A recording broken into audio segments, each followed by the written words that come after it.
Hello everyone and welcome to the third day of PEL. It's been a long journey. There's this day remaining and then we have the fourth day. And if you're watching on YouTube, I hope you've enjoyed the run so far. There's still 11 more games to be covered. So we're not quite there yet. At this point, you probably know who won and all this and that, but it's still interesting. It's still interesting to go back and watch exactly how these different games unfolded. So without further ado, let's go straight into game number 1 of day number 3 of week number 6 of phase number 3 of PEL. I was not expecting to get all that right, but it actually worked out pretty well. In any case, let's take a look at the plane real quick. Northern plane. Anything that you guys? Okay. I said that it wasn't me teaching you guys, but let's do it this way anyway. Which teams are gonna be impacted by this plane? Just to force people to think for a second. Which teams are going to be impacted by this? N47, they normally go down here. Still possible, but not easy, so they'll probably have to go elsewhere. Los Leones, sometimes DA has been down there. They're already going up north. Gamer Legion, might not want to go here. Desperados, probably not. Face, they should be able to jump down this direction. 7, Navi, they're going to go back up to the northern spots. And I think that's about it. So let's see if we're right. 7, Navi, north. Gamer Legion didn't want to cross over. N47 looting coast, so they can always just wrap underneath if need be. And I would assume that's going to be the case here. They might not have to go all the way under, but something along the lines, because teams tend to try to pass through or around the area where they normally loot, if they have the chance to, when they drop elsewhere. Just because, I mean, these guys are used to looting on the southern side, and they used to play these type of circles from the south, if they get planes for them, of course. So instead of doing something weird through the middle, I think they'd be better off trying to wrap south of Los N47, the team I'm talking about in this case. So we'll see. We'll see if that's what happens or not. Everyone's out of the plane. Not really any big surprises. Again, I mean, in PEL, we're in game number 86, I think, at this point. So there's not really a reason for them to start changing things up now. We'll save that for the final day, shall we? Desperados, all kinds of happy with this one. Of course, they're gonna be well satisfied. Dyron posted the circle endings for phase 3. Yeah, there is no. I hope they see that with season 2 or phase 4, whatever it's gonna be called, starting, that we will see a change to the rule set. First of all, I don't know how they're going to change it, but I hope something happens that we don't see the same areas being played all the time. And also, since we probably won't be on the same patch, I feel like for the most part, different circles are very patch dependent. And this to me is one of them, the patch they're playing on right now. So I hope that with it probably being on a different patch coming into the next season, that should kind of fix itself. I don't know if it will, but I hope it will. One thing I like here, Liquid, they realize very quickly, I mean, this is another thing, Liquid, they're just so damn good at. They pay attention all the time. Other teams might go, oh, you know what, I mean, this is just an example. Knights might go, oh, we always drop here, no reason to really worry about anyone else. Liquid, despite doing that, they're always looking around to see if anything is out of the ordinary. And you see, as soon as they realize that Gamer Legion ain't going south, they go down to get into a better position. EPN teams haven't even looted yet. They just land on our vehicles, immediately send it down, so they have more space to take. Very smart rotation, and, well, A, gets them closer to the circle. B, helps them hold in case anyone wants to push through. And, well, I mean, it's just small things, but smart reaction play. Very, very early on in the game. But Circle, nonetheless, is out here. Calvin is going to go to the island, just in case. They already have like a buffer with having control of Impala, so there's no reason not to send Calvin out there early. It's actually a pretty smart play, come to think of it. Desperados, DA, gonna go on the northern side. There's a boat spawn up here, so try to lock that down in case the circle does indeed go out to the water. And we can see already now, because the western rotation takes so much longer than just going over the top, all these teams are extremely late to the circle. So if we split it off right now, there's literally no one on the southern side whatsoever. So let's see. Phase, they rotate underneath. Crow Crowd try and zigzag their way through the middle. And Navi, the latest, or the slowest team, I guess you can say, to the circle from this side. are coming in right around Lapandita. Now, new circle is gonna pop. This one, normally circle 2 in these cases will guarantee whether we go to the island or not. In this case, well, ain't gonna happen. What we will do though is go into this absurdly horrible field that we've seen a scary amount of games end in. And I'm talking about this field that goes from, well, pretty much along the lines of, we could include this, but I'm not going to. Along the lines of this. Or actually bends up here. But in any case, if you don't have a compound, especially early on in the game when all the other compounds are in. Compound, compound, compound, compound, compound, compound, compound. If you don't have one of these 7 compounds, then you're not going to be able to play anything within this whole area, especially not early. Until some of those circles get shifted out, you're just, I mean, you're just screwed. Still, a lot of the teams on the northern side, and they're of course going to be trying to make their way down, but how do you do that? In this particular situation, very few compounds block off a hell of a lot of terrain, because one thing is driving across here. I mean, anywhere from this road, like anywhere from up on this road, trying to go south, the terrain is not in your favor. First of all, it's a downhill push. You'll have a lot of speed, and a lot of speed combined with rolls and hills and I don't know whatnot only makes it harder for you to control what you're doing. You can flip your vehicles, you can, well, spin around and be forced to stop and all these things. And normally that happens with a while opponents are sitting in all these positions and shooting the hell out of your vehicles. So very difficult for these 1, 2, 3, 4, 5, 6 teams with Game of Legion. Where is Game of Legion? They're still, Amster is still way up here. For all these teams that are trying to make their way in, either they have to go all the way around El Azahar and push through. I kind of have a little path you can go through up here. Either you come into the circle from there, or you pretty much have to bend it all the way underneath. Very tricky area to play from. And also, once you get inside, like even if you cross the road, most of this will be taken by the time you get there. So very difficult to play this circle from the northern side. We'll see though what ends up happening. Face try to crash in. Knights are there at the same time, so that's going to be I guess you can say a fair fight in that regard. CSM have a compound. Reciprocity trying to split across the northern side. Na'Vi playing it smart and containing the entire Lapandita area. Again, they know they're not going to get a position in the circle right now, so just try and see what you can get for the circles to come. Hello Imperium, welcome to the chat. Ratio Edge, stake on the northern side. Game of Legion do manage to make their way in, but as you can see, very, very limited to playing on the eastern side of the circle. Now, this one shifts down towards Impala, and that's, well, what was before a field where you can't do anything now becomes all these players out on the edge trying to make their way through. They can't stop before they're, well, practically by Impala.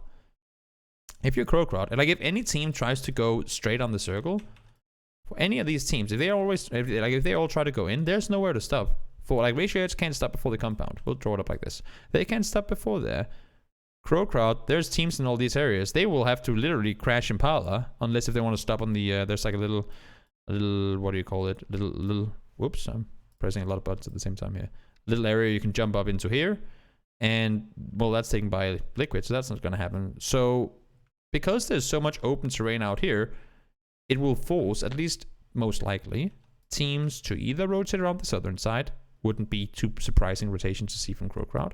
And on the northern side, there's already so many teams, and you're having block-offs with these rock formations. So you're pretty much limited to going through here, going around the eastern side, or try and send it all the way through into Impala. Not an easy area to play from. Can we stop and talk about Face?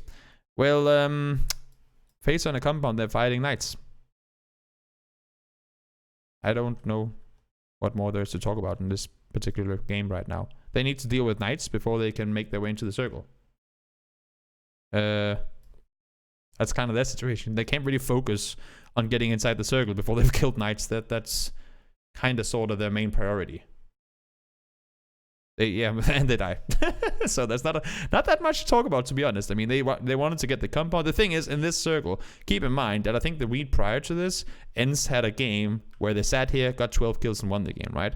And we have seen a surprisingly high amount of games switch down to, I want to include this compound too, like end in this area of the map. We've seen, and having this compound when circles continue to go down in that area It's just OP as fuck. So they want to get it. They knew they were getting contested, but as you can see, as they came driving in, they can't see Reels. He's on the backside. One that I think is running to the compound. So they can't say, oh no, he's driving. Okay, he's driving.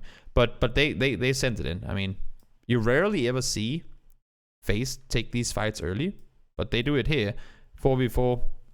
It's an even fight. I mean, it's a pretty fair and even fight. So not a whole lot to it really.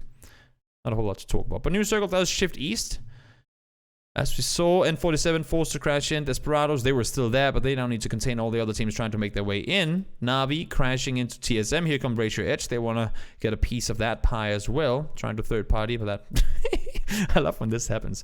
So two teams, like one team crashes a compound. Obviously, that forces a fight between the two teams. And then this third team goes, haha, this is the perfect chance for us to get easy points. So they come crashing, but then the two teams that were fighting before kind of just go, should we just cease fire for a second and kill these guys? Yep, let's do that. 8 people all of a sudden shooting at you as you come crashing in, and then when they're dead, well, let's go back to fighting each other again. That's that's kind of what happened with Ratio Edge here. They get eliminated. NIP and Reciprocity, as I said, look at the situation then. Forced to crash. You have so little buffer. Like, you have so little room to make your way through. If you're Na'Vi in this case, and you see their positioning on the east or western side, they know they can't go down here. I mean, they can try and scout it, but we can't really play anything from here in this situation as long as this is in. You're just gonna get shot in the back of your head. So this is gonna be impenetrable. This is gonna be impossible to rotate by. Like, you don't want to rotate straight past the compound. That's simple as that. Can't rotate over the hill. They would be forced, if they want to do anything, like if Na'Vi want to do anything to get inside the circle without fighting, it would have to look something like this. And even then, you know that this is going to be one huge choke point where like all the teams are going to be forced to fight, and they want to avoid that area too. So I mean, it's rare. It's really, and that's why I bring it up. It's very rare that you see Na'Vi full-on crash a compound early in the game. But this kind of goes to show that they were literally out of options. Like, there was nothing else they could do. They know that this area is going to be massively contested, and it's going to be a coin toss whether you survive or not. This, they would have, like, in order to get to this compound, they would have to drive past this, which means that by the time they get there, if they even make it that far, their vehicles would have been damaged. They would have taken damage from TSM while driving. It's just so much against your odds to engage this compound. So they know, you know what? Got to deal with one compound at a time. Let's take this one first and see if we can make it further in. So Na'Vi forced to crash. Ratio Edge think they have the 200 IQ idea. They get taken down. NIP, same situation. They see the engagement. Oh my god, thank you. No. Fights escalating. NIP, only really one thing you can do. Thank you, Imperium. Only really one thing you can do. Forced to crash. And it kind of becomes one of those situations where they're crashing and fighting and dying. Again, when we look at the options, they don't really have any options. And that's why I hate this area. Hate it. I would much rather have those stupid Western endings up by the face like Montenuevo than I would have these endings. Because you're so limited. So limited in your options. The only difference, I guess, is that teams never actually crash compounds up by Montenuevo, where they do it all the time here, because there are that many more compounds to really fight around. DA forced in the open. They're going to be contained by N47. Want to try to make it in. Oh, well, his team tried to make it in, but he's going to be the only one to survive. Gamer Legion, up in the hills. They found a little passage through. Up towards Impala. They can sit in there for a little while longer. Next circle is going to pop. It's going to shift away from the mountain. Oh, no, it's not. Okay, it's going to go to that mountain. Never mind. Wait, that was... okay, I'm talking one circle backwards. TSM, what do you do from here? Let's put ourselves in TSM's shoes here. This circle pops. Obviously, they already have a plan, and we just saw them starting to drive north. Going down this way, suicidal. You're going to be shot at by these guys all the way through, and by the time you get to wherever you wanted to go, you're most likely, if you even made it that far, going to be low on HP. Your vehicle is going to be busted, and you're not ready to take up close fight. So they say, you know what, if we can wrap around the northern side, we have the shacks, we have these different areas we can play, and then we can try and see if we can potentially make it in on foot. 2 shacks can potentially do something from that spot. So they wrap around the north, try to avoid the compound, then they play in. Okay, so they actually stop even before that. They go, let's not wrap around, let's just take the fight to them. Makes sense too. T-Bone, hello, hello. Cillian, hello, hello. So they'll try and push forward. Liquid. out back, they know that we can't really go anywhere. Like, we can't push further in before we've dealt with whoever is up here. And knowing that Impala is out, the faster they can deal with Wanted, the faster they can keep their eyes and try and third party anything going on in Impala. So they'll get him out, move their vehicles up. They got 2 bikes. That's pretty useful in this open area to get those quick rotations in. Next circle is going to pop, and we're headed up to this mountain. You can only, correct me if I'm wrong, but I'm pretty certain that you can only get up on this whole mountain thing from here. I think you can only get up here. You can, like, then you can kind of walk along the ridge line over here. And then you can kind of go up and you can play like a little plateau underneath. But if you want to get on it's kind of a layer cake where you have the bottom of the mountain, then you have level 1, and then you have level 2. And if you want to get to level 2, you have to go up here. I'm pretty sure. And yeah, G2 can do that. But obviously, NIP, you're inside the circle, not going to go anywhere. Have to contain this before you can push forward. Liquid have a bit of a dip, but they have to be worried that anyone should come from Impala towards them. Because, there would be no reason for DA to push them right now. Same thing with the compound. They're inside the circle, not going to go anywhere. So their focus is going to be make sure that we don't get that full vehicle crashing towards us from there. Everyone in Impala forced to fight. You can see immediately they're up there ready to take down, as I said, focus point down towards the southern side. If they can clear, like if they know there's no one in this whole area, they have so much wiggle room to maneuver. Like they can be more not dynamic, but what do you say, proactive with what side they want to push on. It's like we call it is it called a pendulum? I don't know what it's called. Like that rock you have on a string that is like perfectly whatever you call it. Like they can do that. I don't know what it's called in English. So they have a good position to play from. Desperados forced to, well, try to make a run out. Not going to happen. DA is holding them, and Mert is the one assigned to hold off the entirety of Liquid. That's, of course, not exactly that well balanced, but great play. Mert goes up, gets the knock, immediately backs off, waits for Sixmo to come over to help. Very, very good play by Mert in this case. We see so many teams, whenever they get that first knock, over-aggress and trying to push forward. And in this case, Mert, he knows they're going to come towards him, holds the angle, gets the knock, backs off. Now there are 2 guys there, and Liquid are forced to not retreat, but at least disengage. Very smart play. CMC gets tagged, but he gets 2 knocks, gets 1 more, and this is just, I mean, what was so great by DA all of a sudden becomes a hellhole, because had they dealt with Sixmo, or had they dealt with Simsi earlier, there would have been 2 guys up here, 2 could be inside to look up, and they could have held Liquid potentially, but Simsi became a thorn in, not even the heel, but literally a thorn in the face for DA, and kind of ruined everything for them. Liquid, while trying to hold this, now that the compound is getting shifted out, make sure they can't run anywhere. A little bit of help from Shiv. Not too much to it. I mean, they have a perfect angle down here. They have I think the ridge line goes something like this, so they can stay on the back of. And then they're really far out in the open until they get to the foot of the mountain. So this area you won't play, like you don't want to play here, but play down there.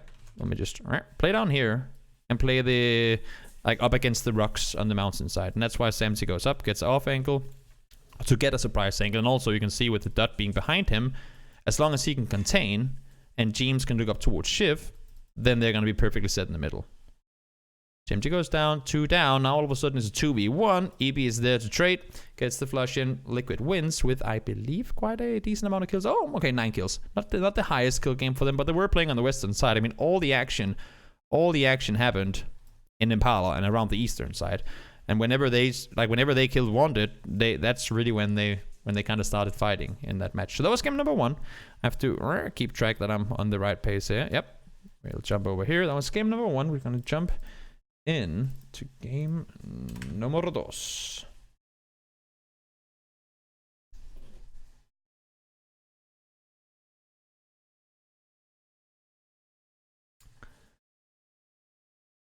Is NIP okay? We'll backtrack a little. Is NIP throwing by pushing into Michael? I don't think they were. I mean, they had to go that way around. They needed to deal that. They were in a similar situation to face earlier against Knights. They can't focus inward before they deal with the team that is right next to them. And as you guys say in the chat right now, they didn't actually manage to execute that play that well. So didn't really go the way that they wanted it to, unfortunately. But literally, shit happens. Game number 2, similar plane, so plenty of room down south. Wait.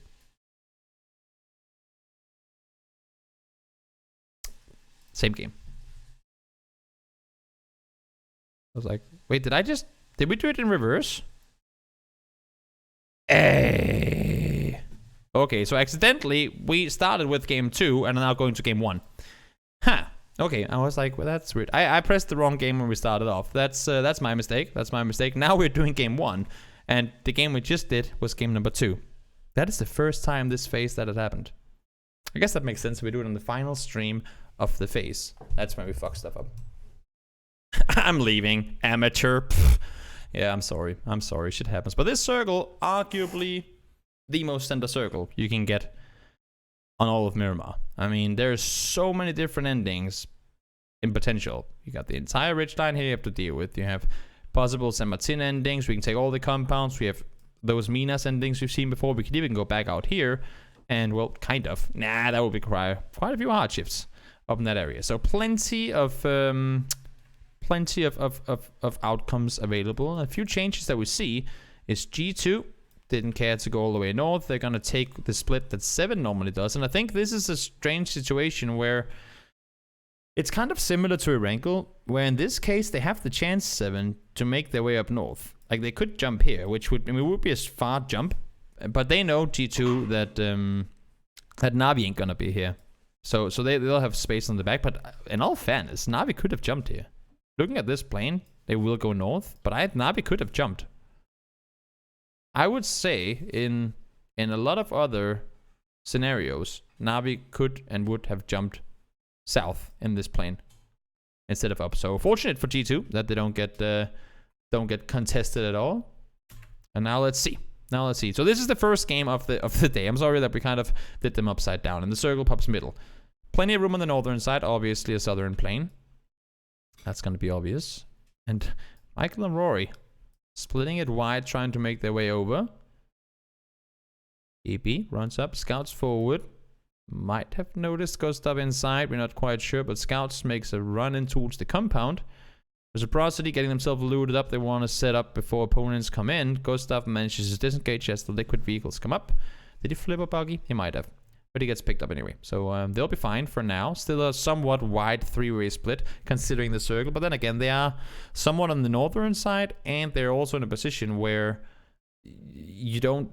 I mean, it's far enough north in the current circle that most teams wouldn't opt to grab all the way around. Well, except for Ratio Edge in this case.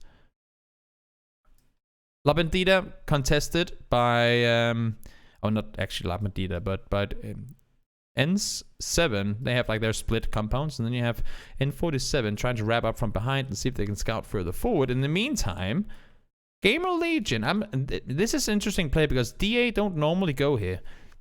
DA tends to wrap around on the other side of the crater, even in this circle, and I think Gamer Legion kind of expected them to do that, but they were scouting. I mean, they were there, 2 vehicles leave, and that's the bait that they didn't want to see, because I don't think they were aware that Mithralius and Mert was still actually inside the compound. So they run in, gets killed off immediately, and of course, bad timing becomes horrible timing, because now Desperados are pushing in from behind. So Makan, by himself, tries to drive off, does manage to get somewhat safe, but he's now sharing Picardo with Face, so not exactly a optimal situation for them at all. And they all kind of got debated by the fact that Sixmo and Beautiful Death left the compound, and they go, well, that's a good call. So they start running back, and they overlook Mithralius and Mert. So a bit of a misplay. Probably could have spent some more time playing safe, but they also hurt the vehicles from Desperados, and I think that was a case of them saying, you know what, we don't want to take a fight here. If these guys are going to turn around hearing gunshots between us and Desperados, we're going to be crazy exposed, because they also just heard Face pull up into Picardo. So sitting here with a team here, a team here, and a team here, that's going to be you dead. So they wanted to make a play in towards the compound. Unfortunately, a little a premature rotation. Can you call it that? I don't know. In any case, didn't work out for them. So a little more room now given on the southern side. N47 wrap around to take the compound. They saw that the compound down here was taken, so no reason to really go engage in that. Raise your edge, and this is an interesting rotation to me. They wrap over San Martin, and knowing that TSM loots up here, and knowing where they would normally go, alongside NIP pretty much never staying inside of San Martin, but always playing south or east in these circles, them crashing, I don't know, it seems a little miscommunicated to me that they do what they did here. Anyway, this I'm gonna draw up for the 700th time, this phase, I think. This is an area, at this point you don't want to go here. Any transitions that goes from here or here, for the most part, I think you want to avoid. Unless if you have control here and control down here, you don't want to do anything that has anything to do with crossing this red line that I've just drawn. So teams will rotate underneath or around, or rotate all the way over the top, come in from up there, or maybe do some weird crashing in here. I want to see what G2 does. I would assume that they actually wrap all the way over. And on the bottom side, in the meantime, you have to just play it slow. I mean, you can't... It's impossible to scout everything, and for the most part... Don't tell that. In 47, they're just going to send it. Up on foot we go. They don't know what they're running into. That's one player from Liquid. More people up on the hill. And they go against everything I just said. The reason that I am against this, and I will gladly tell you why, whether N47 succeed in doing it, is okay. So one of the main reasons is that if you push up here and you overlook just one player down there, if you push up this way, doesn't matter if you come from there, if you come from here, anywhere, you're going uphill. I mean, teams tend to not use this road too much, but you're driving uphill, means your vehicle is moving quite slowly. B, you have no way of knowing what's waiting for you in the top. And C, if you are going into a fight and someone's been shooting at you from behind, you're most likely not going to get into that fight with an advantage whatsoever. So, so trying to make a drive up here,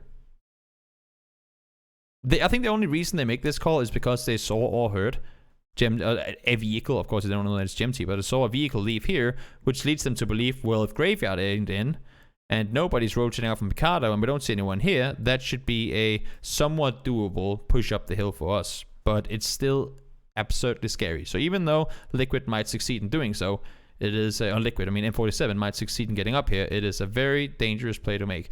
And I'm kind of curious, actually, in this situation, to see why Liquid opt to go back this direction rather than keep the two-way split that they have.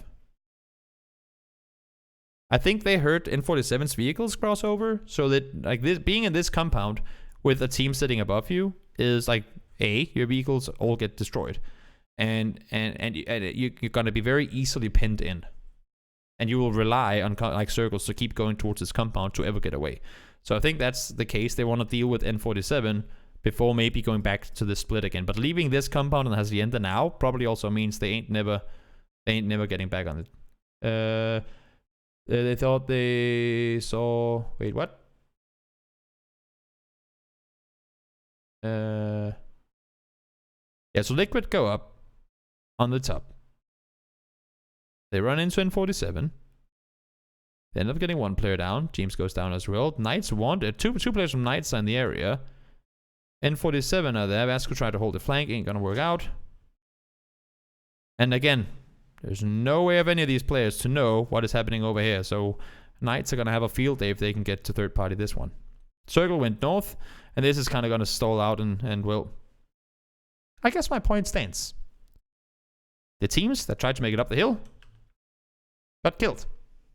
Don't do it. It's a lot more complicated than that, obviously. But I guess in that sense, my point stands. Because you have no way of controlling what's happening around you in that area of the map. Circle pups. I think this is probably for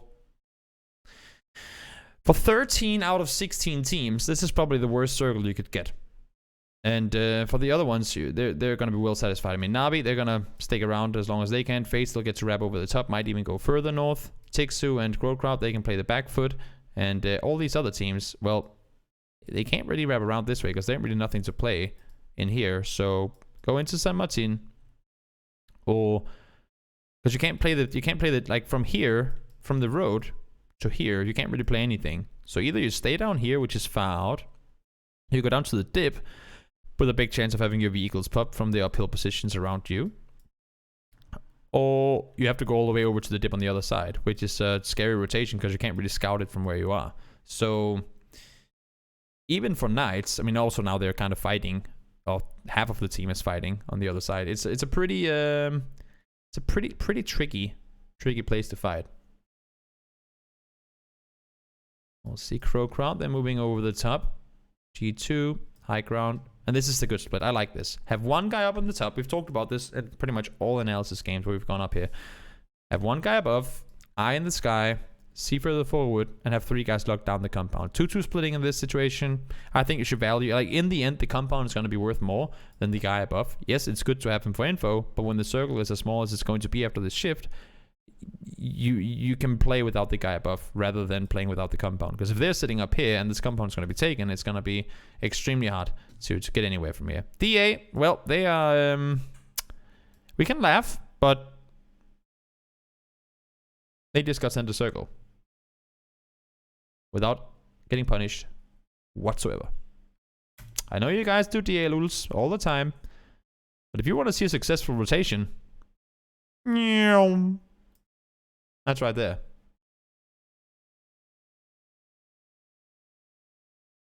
If that's not a successful rotation, then I don't know what it is. Are there many ways it could have gone wrong? Probably. But if you look at it, as they drive, they avoid this compound by rotating further west. There is nothing here any longer. And they avoid most of the confrontation up here by hawking the hill underneath instead of going up and over or whatever they want to do. In all fairness, I mean, as we said, you couldn't stop between here and here. There's nothing really for you to do here. You can try and stop and scout, but with all of San Martin in, they're going to see you. You're most likely not going to get into that vehicle again. And so they kind of had to send it. I mean, that rotation was very good. It is amazing. I agree, D-Man. It is amazing. But look at the way they do it. I mean, yes, they might not know whether the dip is free or not, but this rotation is as safe for them as this rotation is from FaZe. I mean, yes, FaZe can see what's over there, but in terms of getting over there with full HP, the way that DA managed to drive it, honestly, could not have been any better. And there was nowhere to stop for them before that. That's the big factor, right? They have no idea what's happening down here, and they cannot see the people in the compound. So if you try and stop here to scout forward, you have no idea if a guy is sitting down here to destroy your vehicles, and then you ain't never getting away from this mountain. So this rotation, honestly, you can DA lul all you want, but that's a really smart play. And they've done them so many times. Like these type of center plays, because they know that they do. I mean, they just time it. And they get a center spot. I don't remember what placement they get this game. Doesn't really matter either. But this rotation really, really worked out for them. In before the circle hard shifts down here. And they go like, ah! But really smart play. Well, I mean, we'll see. We'll see. I don't remember. I don't remember what happens this game. I've done analysis for too many games to be able to separate them. Look at this play now. Nobody can push them. That's the benefit of being where they are right now. Nobody can hard commit to pushing up the hill. Crow Crowd can't do anything before they know for a fact that their entire side is clear. And if they start engaging, meow, the most open third party for them to get up the hill, they need to deal with ends. Like their main mission right now can't be to get up the hill. They need to deal with whatever is out here. And then, of course, later, they need to make sure that they don't get contained. Because we all know this compound, there's a really steep hill here. You can pretty much only wrap around this way or go underneath that way. You don't want to get contained. You don't want to let a full team sit up here. But a full team can't sit up here and look down this way without also being worried about this area. So they don't really have to worry about a team containing them right now because there's still so much to play on the southern side. Ends up the hill. They have some dips over there. And yes, I agree, D-Man. DA must know all the dips. And in all fairness, everybody should know all the dips. This map has been in the game for a very long time.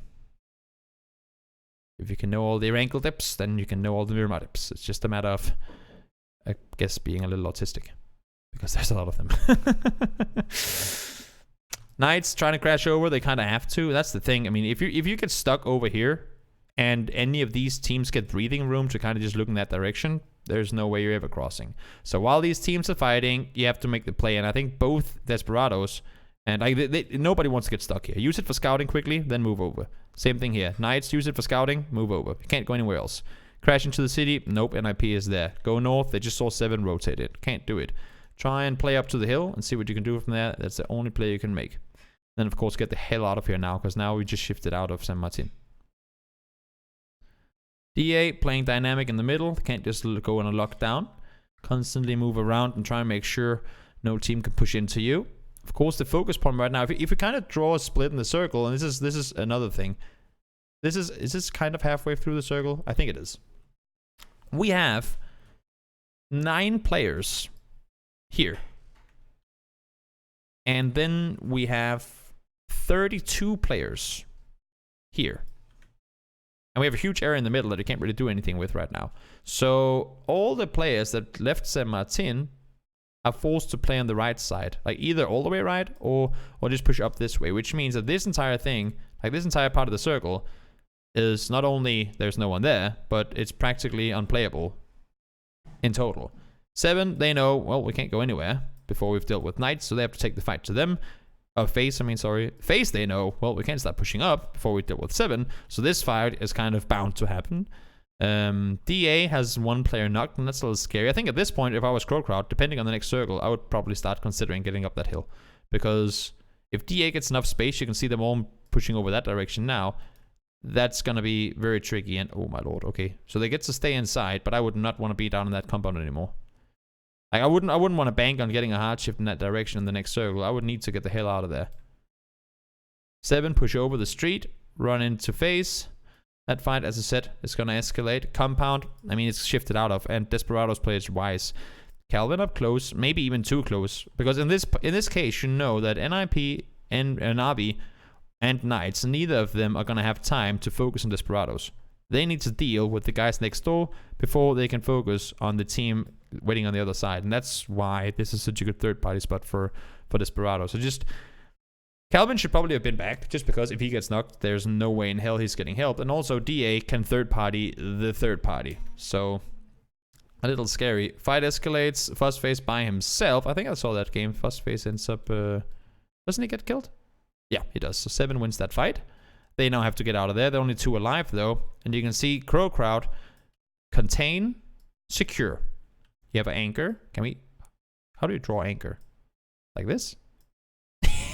I can't even draw an anchor. They have the anchor point up here, allowing for Crowd to always push around this way if need be. At the same time, if they can clear this, that will be... Again, we talked about the whole pendulum thing, where you can always wrap around on each side. As long as they have the entire side, they can pretty much play this entire part of the circle and kind of decide which side of the circle... That was a stick man. It kind of was a stick man, wasn't it? And where they want to go in from. So obviously, circle going north, go around that way. 7 has to push up. DA knows the compound is now excluded, still trying to hold off. Same thing happening on the back foot, but unfortunately for Desperados, don't work out for them. NIP wins the fight. Crowd, full control of the back. That's why they split it. That's why they played the way that they do. They secured this immediately, and now they know how much space they have. I mean, they can see all the way down to the plane, so they pretty much know that there's no one within this area. They can't look around the side, obviously, so that's a dead angle for them. But they can just hold. As long as you contain on your side of the circle, you should be just fine. NIP pushing on the side, good play by them. Crowcroc get the circles once more, and they now know there's only really 2 places that people can be coming from. I think Yanis has a billion smokes at this point. I would actually not be surprised to see Crowcroc dedicate 3 people to hold this side, but at the same time, you always want to have 1 in backup in case you lose a 1v1. So, they're holding it 2-2. They know no one's going to play the middle. Makes perfect sense. 1 off. They come over to help with him down. Push through 4 guys. They have them locked down to a little corner. Not a whole lot they can do. Crowcroc wins it with 8 kills. Good game by Crowcroc. A little different game, like with the center circle and it going all the way up there. It's a little different to what I think we would have normally seen. But that was, well, technically that was actually game number 1. We did them the other way around. I know. I'm gonna get comments on YouTube saying you did it the other way around, but it's all right. I made up for it. It all worked out in the end. Now, Sanhok time for all of us. We all love it. It's amazing. Who doesn't like a little bit of Sanhok? Let's see. Any surprises? Not really. Desperado down here again. It's a little fun to me that they ever went back. I mean, obviously with this circle, it makes perfect sense. But it's just a little fun to me that they ever went away from Bravo. But then again, we never see circles really go. Like, there was one game that ended up here, but other than that, most circles have ended behind or further west. And you're always going to be fighting your way in from that edge. So I guess being on this island pays off equally well. I can't really tell if I think this is like that's more valuable than jumping into Bravo. But in any case, that's where they are. So I guess the discussion kind of ends there. My microphone. Hello. Okay. TSM rotating over. I wonder if TSM has an idea of which compound the game is gonna end on. They're gonna value that. NIP, they got Desperados in between them. Gaxi, that's him down. Losing a player really early on. Knights, they have had containment of this area plenty of times before. They know reciprocity, tend to push up from underneath, so Wanted sticks around for a little while longer. DA go up for info, but they get scared off, so they go back down to the compound. This is an area where we've seen FaZe play from a lot of times before, but they've pushed over the top instead. Ratio Edge, they wanted center.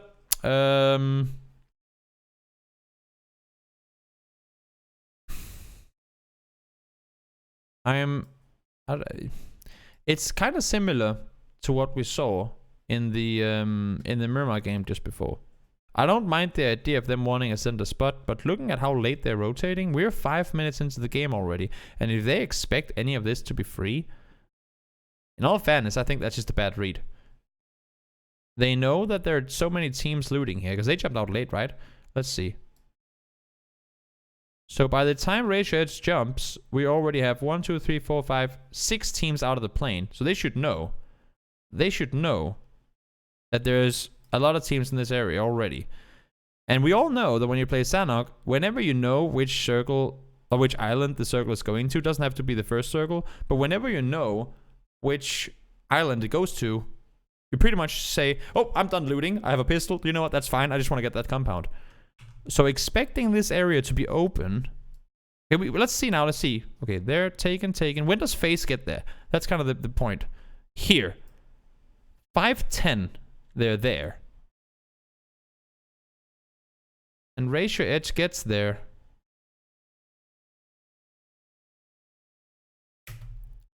a full minute later. Like, they're a minute late on the rotation. It sounds like nothing, but considering the fact that Sanhok games normally only take about 20 minutes, maybe a little longer, that's quite a long time to be late on a rotation.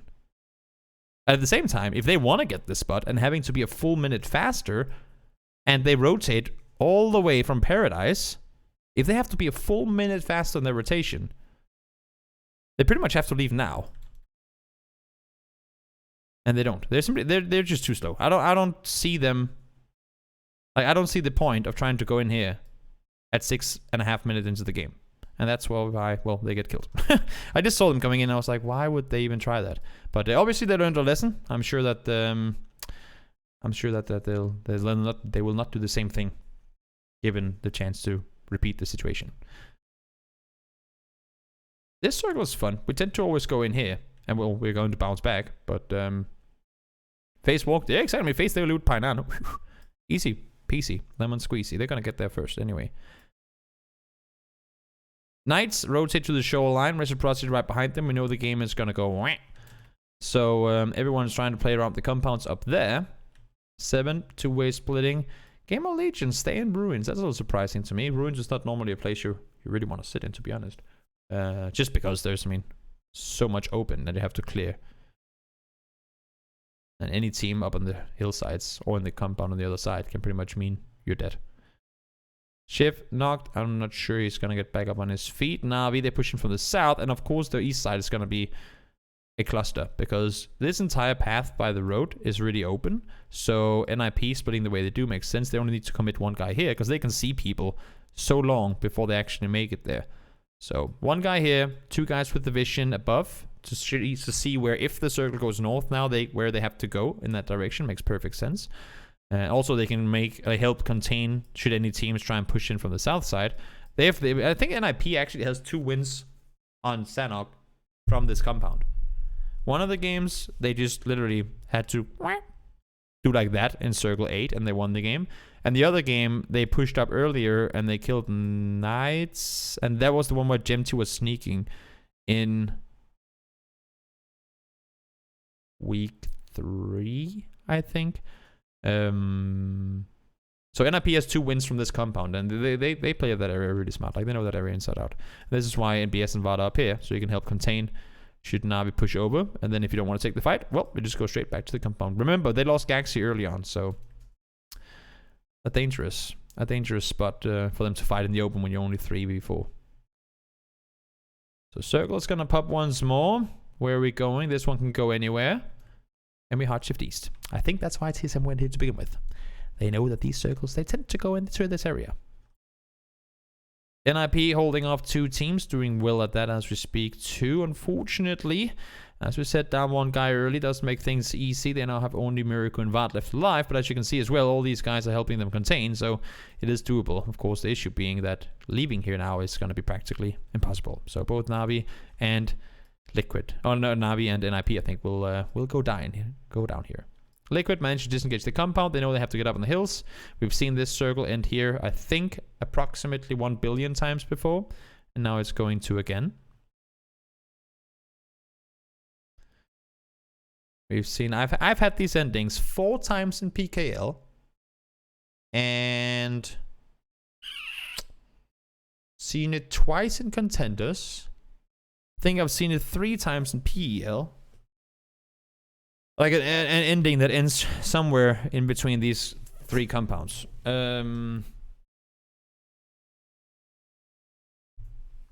Yeah, exactly, Demon. Week 2 they had that was the one that I made the tweet about. The where it literally, like, it was the same day, PKL and PEL, and they had those circles, like completely identical circles. In all fairness, the second circle, though, went further west, but it has to go back to the exact same spot in circle 3, so that's interesting. FaZe have to leave. They have Uber up here to keep contain on that side. They can then focus on the west. Makes perfect sense, because they knew that not only did they have to leave, but whatever team was down here would have to disengage as well. So smart play by them. Game of Legion stay inside ruins, and they can stay in there for a little while longer. Magan tries to push down, and I think at this point, because you won't, I mean, obviously you're not going to jump off. So FaZe knows that either we have to clear here or we have to clear here. And I think this is just a situation where you don't go like 2 guys holding, 2 guys holding. You just have to commit to a push. Like, you just have to full speed send it, and they do. Straight into TSM. People get knocked on both sides. Game of Legion try to push in. 7 takes center. There's a chance for them to come out on top, and indeed they do. So not the most active game for 7. But that's 2 games in a row now where they've dealt with FaZe. That's got to be a little bit of a motivation boost. They've sat in the compound. They rotated in early, took the compounds, and then once they had to leave, they let FaZe, they let Knights cross. They sit there for as long as they can. Once they have to leave, they play it on the backside and play it 7-isk. I mean, the thing is that there's still 20 people alive at this point, so there's really no reason for them to engage. They know this is going to happen. And 7 being, again, one of those teams that know, well, we are not the best up-close fighting team, kind of in the similar style of DA, they just take the engagements when they have to. So let everyone else fight as much as they please, and then we'll hold on the backside. But one thing I do like, is in this situation, this play right here. That. 7, we've been in situations so many times before where they have a chance to take a lot of ground, a lot of control, but they don't. And I'm like, guys, push 2 ridges further on whatever Miramar game, or push over to that next tree, or do something here where they just kind of hide. So see them actually send Krabik and Buster forward. It's a small thing, I know, but it can be the difference maker in terms of whether you win the game or not. And for them, well, fortunately, here it worked out. They get the kills. They win the game. And how many kills did they have? So only 6 kills. Not, as I said, not the most active game. And yeah, they had that really good game early as well. I remember that. But interesting game nonetheless for 7. That was the 3rd game of the day. Now we'll jump on over here. Game number 4. So 2 more games left in the day. The final 2 are on Erangel. This plane is probably, yeah, I want to say, I think these ones are better, but probably one of the most fair planes that this group of teams can get on Erangel. TSM, gotta take vehicles down to Milta, but all in all, I mean, it's a pretty straightforward. What do I think to make Sanhok kill heavy game? It already is pretty kill heavy. But what do I think about making it more kill heavy so the winner only gets 5 points? I don't necessarily mind the idea of making map exclusive point systems, but I've had the talk before. But in terms of viewers understanding it, and in terms of, what do you say, just simplicity, I think it's going to be a bit of an issue. I get the idea. I'm not really much for it, but this specific example of reducing the points to 5 on Sanhok, I think would be wrong. As I said, it is already extremely kill heavy point system overall. So making it even more, I think, would just, I mean, then you would see 8 teams in boot camp every single game. I don't think that's the way to go. What you could do though, if you wanted to do anything of the sort, and I'm not saying it's a good idea, it's just to go on your example, would be to take, like, leave Sanhok the way that it is now, with, like, they have the current point system, and then push what you get for kills to 15 on Erangel and Miramar. So teams, they have a little more incentive to play for late game rather than commit to fights early, which we kind of, I mean, I don't know, as much as I thought this was way too kill heavy in the beginning, this point system, I'm actually kind of liking it now, and looking at the way that people are playing it, I only have one objection. I only have one issue with the current point system, and that's the fact that 7th place and 8th place gets the same amount of points. That's my only thought. My only thought on it is that I think it's wrong. I know I mean, 8th place and 7th place, what does it matter? It's not because they win the game anyway. No, I know. It's just the principle that one team did better than the other, no matter how it happens. If you get 7th place, you were better than 8th place. So the fact that they get the same amount of points, I think it's stupid. I don't like that a lot. And when you only have 10 points on the top, it's very limited what you can do when you don't want to give half points. People have been talking about half points for assists and knocks and all those things. But I think putting it up to 15, not only would it balance out more in terms of placements versus kills, and also it will give you more room to spread out the points below that.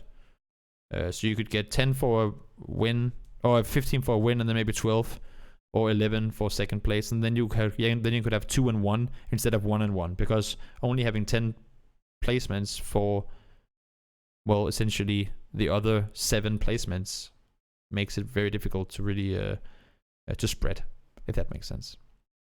It's the old F1 trick, Formula 1 trick. I don't know what is an old Formula 1 trick. To have different points on different maps. I've never really watched Formula 1, so I don't know what. Unless if F1 means phase 1. I'm confused.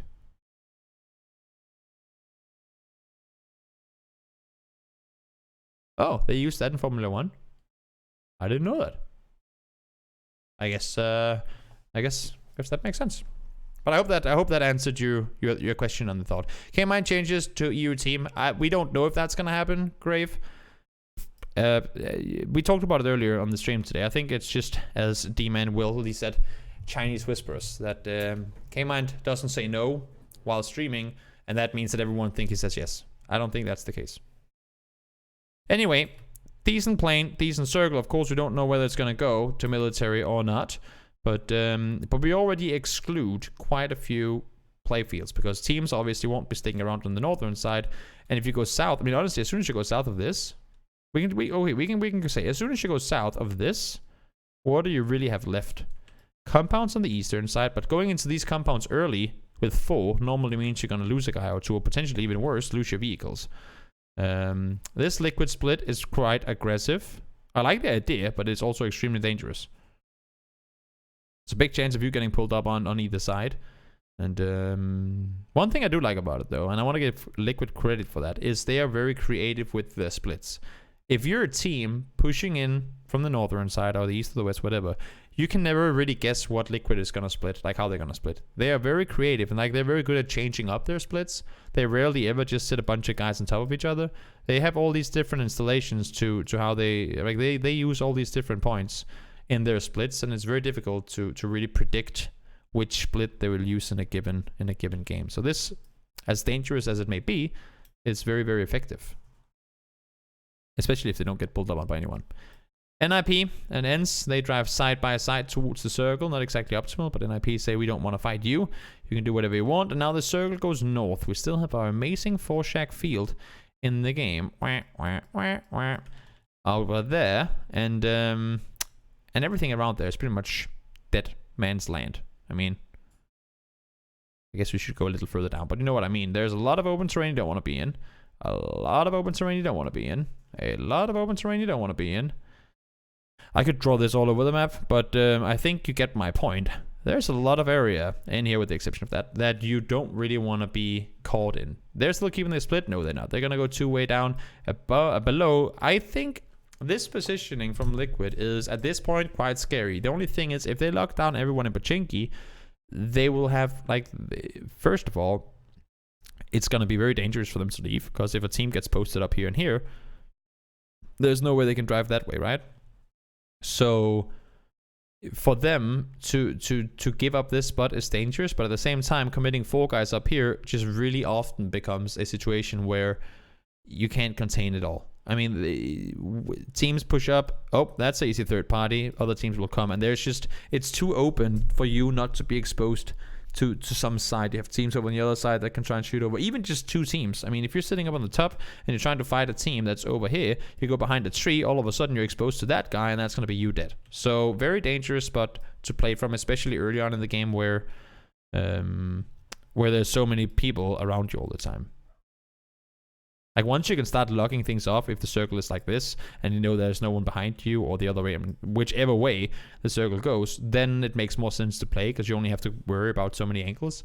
But when you're literally in the center of the circle, sitting 4 guys up there becomes quite scary.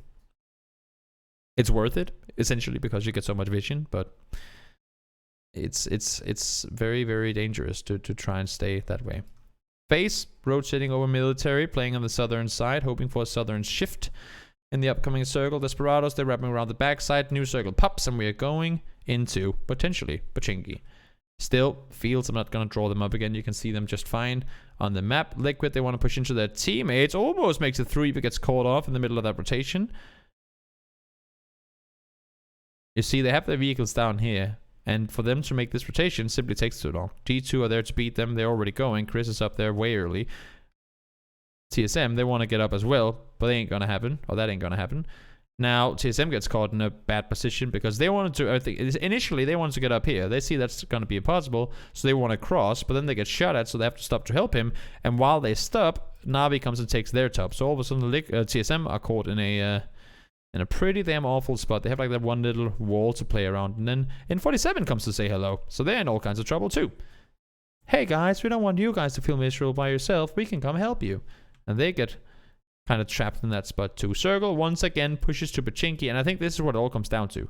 There's only one entry point in this circle to Pochinki. Nobody wants to drive through the field. This is a no-go. This is a no-go. And when you try to force all these teams to literally take the road to the city, it's just, I mean, it's not gonna happen. It's like trying to fill a water bottle with a fire hose, like one of the actual, like, you know, firemen one. It's just, it's not gonna work.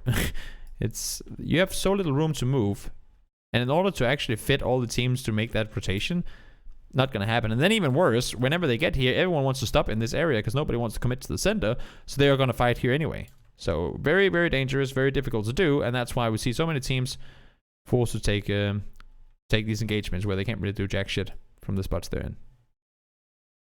Circle goes up to Pochinki.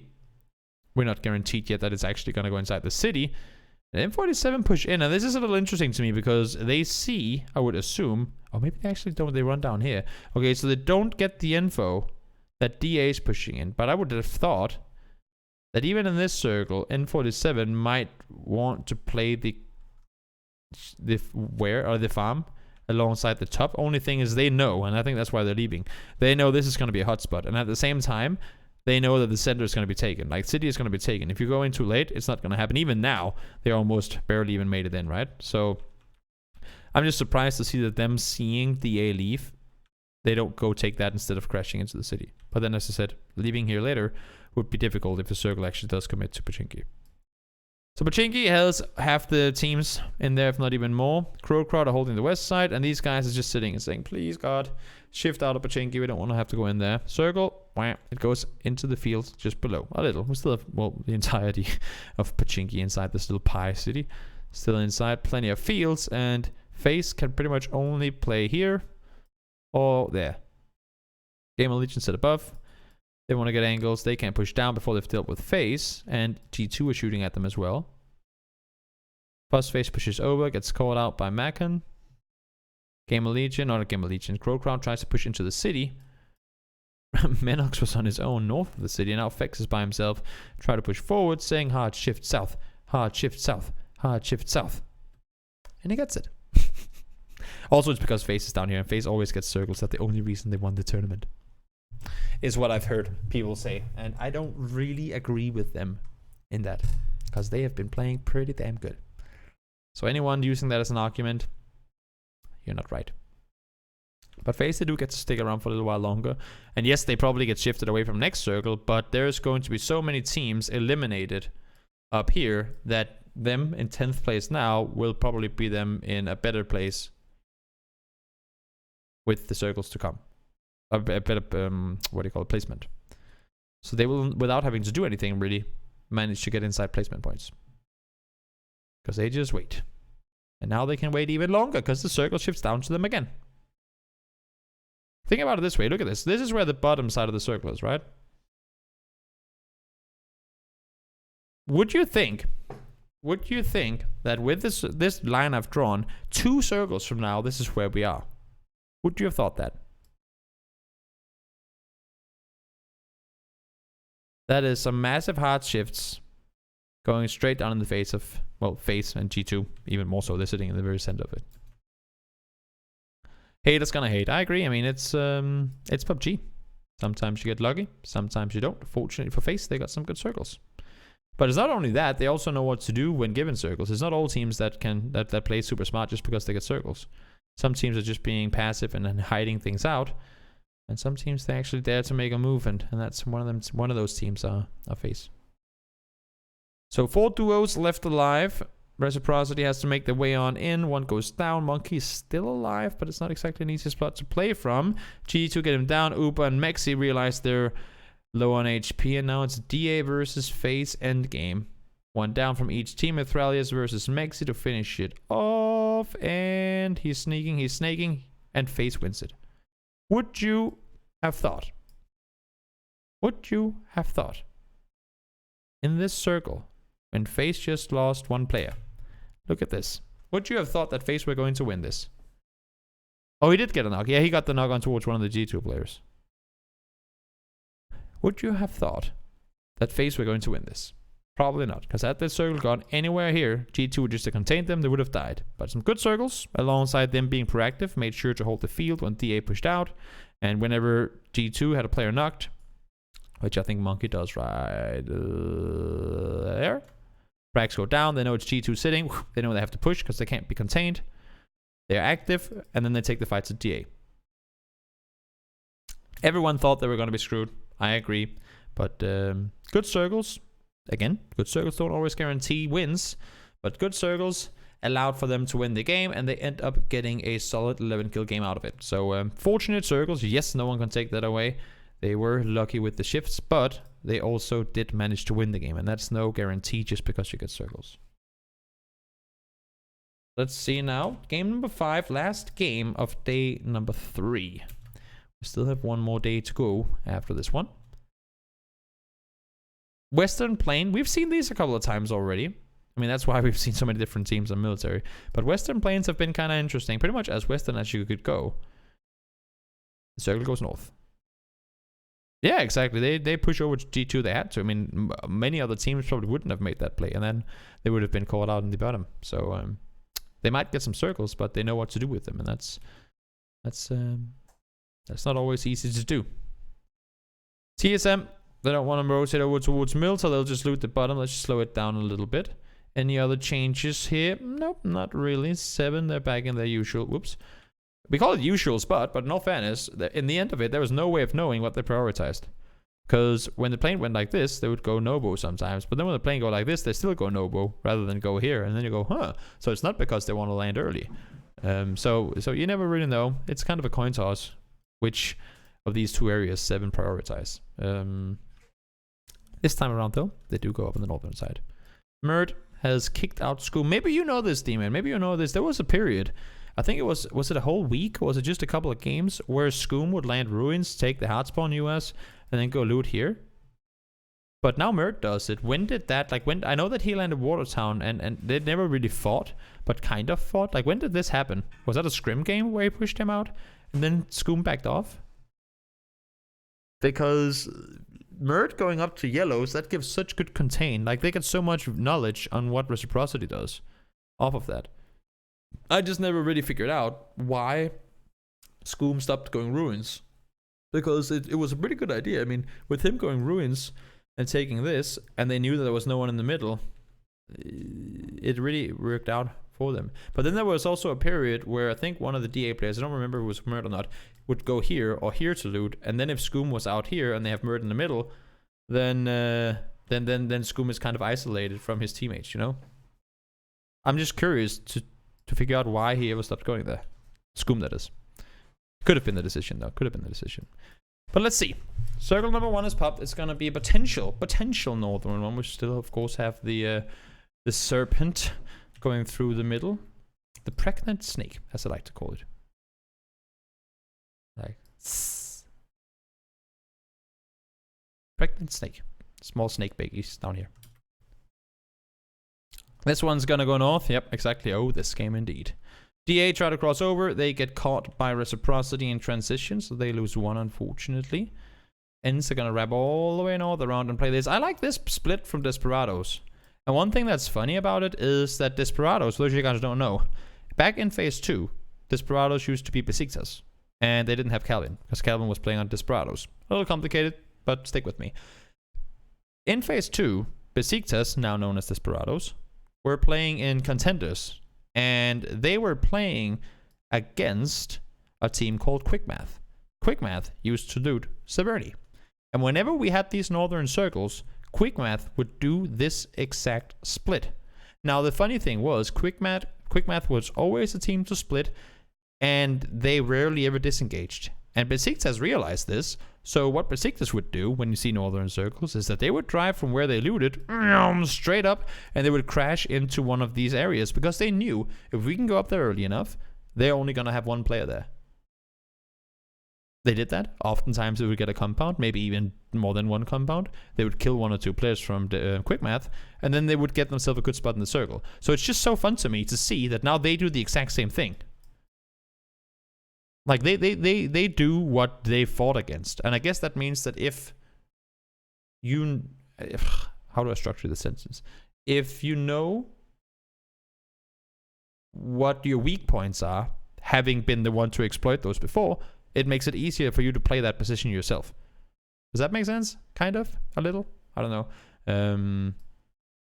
I just think it's funny. Most of you guys probably didn't know this, but I just think it's a very fun thing to take into consideration that they used to be the team fighting the teams that did this, and now they do it themselves.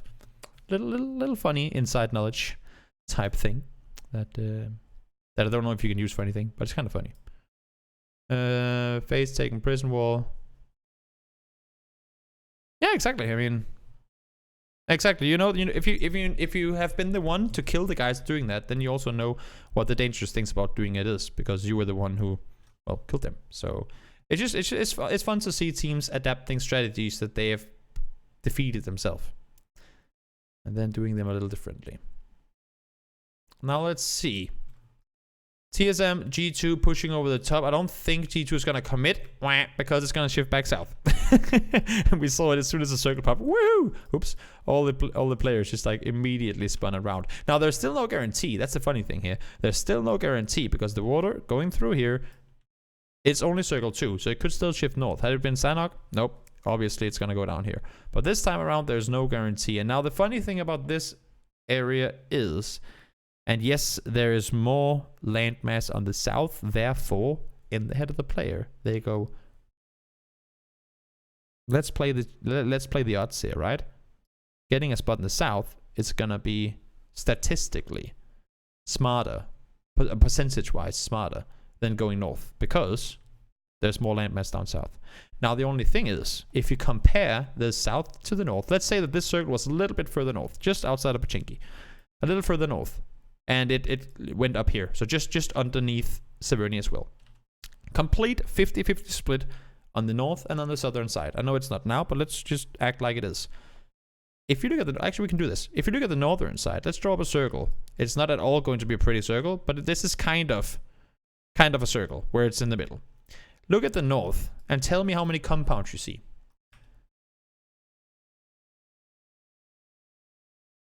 Let's draw it up in red. 1, 2, 3, 4, 5, 6, 7, 8, 9, 10. Right now I'm talking spots that you would play in circle 3, potentially. And these would probably be split by fewer teams. There would never be 10 teams sharing this. Like, you wouldn't have a full team of 4, full team of 4, full team of 4. It would be some splits instead. Whereas on the southern side, you have entire city, big compound, compound, entire apps that could easily fit in 3 or 4 teams, school, all this, plenty of playable areas in the open, all of ruins, all this. So if you compare what you have available in the northern side in terms of where you can play from, as opposed to what you have on the south, what would you rather do? Would you rather... It's the same discussion that we've had up here when we draw the line from Severny down to the, like, follow the road here. Would you rather sit out here and have to rotate into a circle, a circle here? Or would you rather sit here and have to rotate into a circle over here? It's always going to be this way around, because you would always go from here over here, simply because you can play this whole forest area, plenty of areas you can play, whereas to here, if you don't have one of these few compounds, I guess this is in that, that's pretty much it, right? If you don't have one of these small areas, there's nothing for you. Same thing down here. If you're on the northern side and you don't have one of these areas to play from, you're not going to get anything. I mean, it's practically going to be impossible for you to get anything on an early game where there's so many people still alive. Whereas to south, you can always crash into Rostock, you can crash into apps, you can crash into the compounds. There's so many more opportunities. Crash into Watertown. But if you go north, outside everything is already taken. Does that make sense? So I think you would more oftentimes, now it's a little different because as you can see here, there's so much more land mass on the south than there's in the north. But in a 100% 50-50 split, I think you would see much more teams, or many more teams, opt to play the northern side and have to push south than play south and have to push north. Just because there's so much more to take on the southern side than on the north. Does that make sense? It was a little weird explanation, but I think you get what I'm trying to say. But as I said, because the majority of the landmass is south, most teams are going to go down here. And I guess you can also see which compounds are the valuable compounds in this circle. You have these 2 compounds, and I think we see something like 4 or 5 teams at a given point try to make it into them. So very clustered, very chaotic. Everybody other than DA and I guess to a certain extent NIP are saying this circle is going to go south. And it did. Fortunately, it did. Because could you imagine this circle doing this? I would have loved to seen that. I know Demon, he would have probably started crying of laughter at the circle. Send it up here. It could have. It's only circle 3. It easily could have. I would have absolutely laughed my butt off had that happened. Because all these people would now have to agree on 1, 2, 3, 4, 5 bridges to cross. Everyone opted to go south. And we would have 15 teams sharing 5 bridges. there would have been chaos. I mean, utter chaos. Because if it hard shifts there, the next one would have to go north too, due to the landmass getting or the water shifted out. So that would have been gorgeous, gorgeous. I mean, people talk about wanting city endings and stuff. Those are the endings that I think are fun because they're still playable. Teams can still do something. It's just very difficult. Whereas the city endings, it's just well, everyone's gonna crash the city. RNG fest. Here, it's a matter of who plays. It's tough for everyone. Everyone, the circle goes against everyone but DA and I guess NIP in that situation had it gone up here. But in this case, it does go south. DA, there you go. Well, that's unfortunate. And they are now forced to cross somehow, somewhere. G2, this is the spot you can easily play, but not when you have 6 teams looking at you. The field, of course, there's not a whole lot to play. You can sit out here, but again, because high ground, compound, other hilltop, or with all these spots being in still, you can't play those fields at all. Yeah, you'll probably see everyone going all the way over Yasnaya, but it's circle 4 though, so it would be quite a big chunk of damage in that. Game of Legion sit on the southern side, and Rozhok, Ratio Edge have to cross through Reciprocity, stick to where they are, and of course we have to shift away from the water, so this is pretty much the only place it could go. Unsure, actually, to be honest, why Ents rotate this way. They know. In this situation, Ents might have forgotten. Honestly. In this situation, Ents might have forgotten. Look at where they are. I mean, they come in south around. And you know the circle is going to go here. Look at how massive it is. It can't really go anywhere but there. Kind of has to, doesn't it? Because I don't think any of the water, like I don't think this is water. I don't think any of this is actually water. The water ends here. So it's like with the rice fields in. It's like with the big rice fields in what do you call it in Sanhok. They look like water on the map, but it's not. So this is technically not counted as water. I think. I'm pretty certain. I haven't had it confirmed by any PUBG Corp employees, and therefore, of course, we don't know if it's true. But I've never seen a circle counting Watertown as water. So we'll see. We'll see. DA try to go center alongside G2. Fight escalates on the south. G2 forced to take the fight. I mean, they know there's going to be... The thing is, in G2's case here, where could they go? They could go down to the dips. Sure. They could try and play the hilltop. Sure. But they know they have a team above them. They know they have a team in school.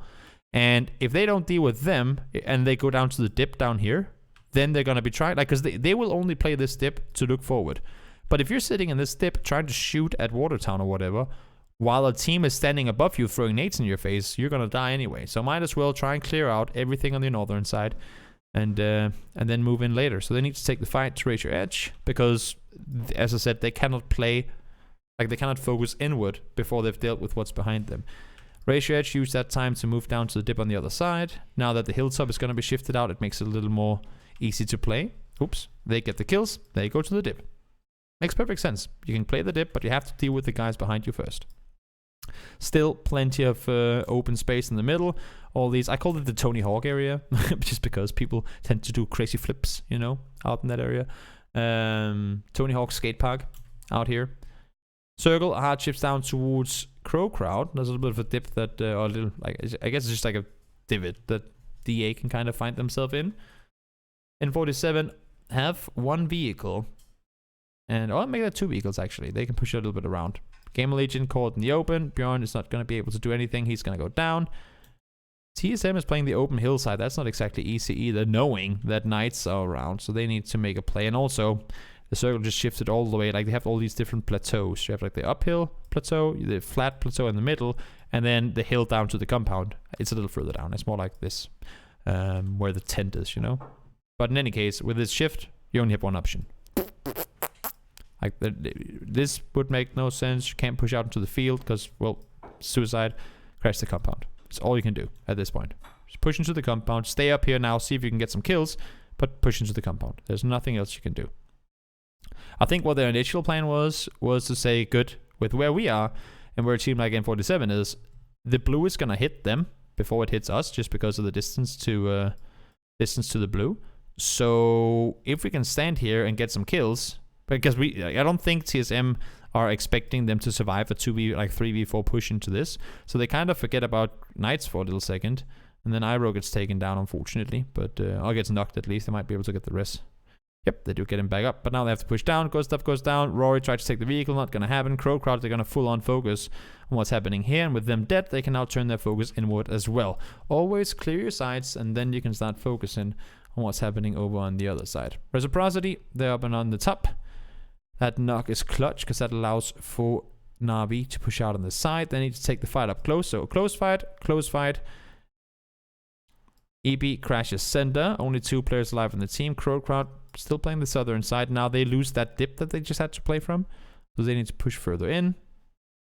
This is going to be so fun, because once we get to the new patch, there's going to be all these different dips and divots. I think it's here. Like there's a big dip that you can play that isn't in the old Erangel. So I think that's going to change how people play these open areas a lot. And also you have like the broken BRDMs and BRDM. I think that's what it's called, right? Like the broken amphibious tank vehicles that you can hide behind. So you don't always need a vehicle to really play out there. 3 teams, EB, Gemty, chilling. I mean, I guess more EB. He's trying to hold the back angle. Gemty is playing on his little ridge line down there. Crow Crowd pushing forward. Gets 1, gets 2. Great game by Crow Crowd. They hugged the compound for as long as they could. They understood where the pressure was coming from. They pushed in when everyone came down. Fortunately, this one is more of a... First of all, it's easier to crash because you have the wall on the southern side you can smash your vehicles into and then run in. Second of all, once a team knows that this one is taken, it's rare that you see anyone contest. You can see as soon as Liquid sees it's taken, nope, they ain't even going to try. G2, nope, ain't even going to try.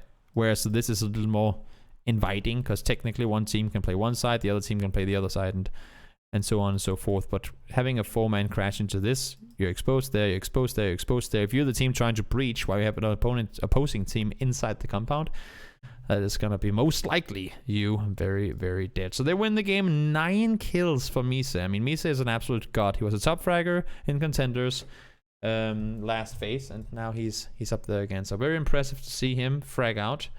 And by far, I mean, I asked you guys, I mean, D-Man, if you're still here, I asked you while you were casting, and I think Mise would be on my list of rookies of the phase for sure.